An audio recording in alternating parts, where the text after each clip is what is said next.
Какво им предстои на Зодия Овен? За лично таро консултации в Instagram на sali.belik.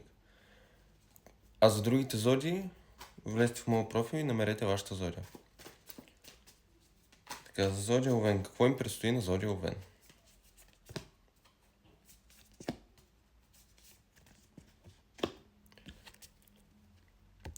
Трябва да решите по кой от двата пътя да минете, като в и двата не знаете какво ви предстои. В смисъл замъглено ви.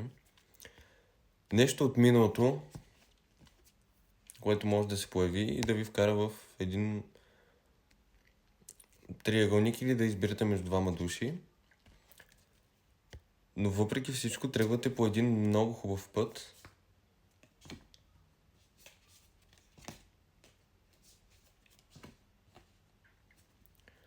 До сега може да се чувствали като болни, без енергия, блокирани.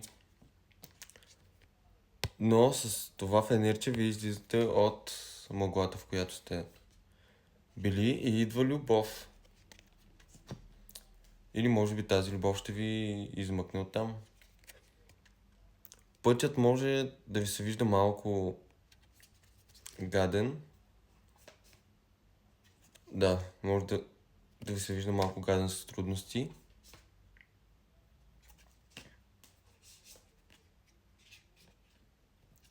И да сте си обърнали гръб с някой, но всичко се изяснява и ви става ясно.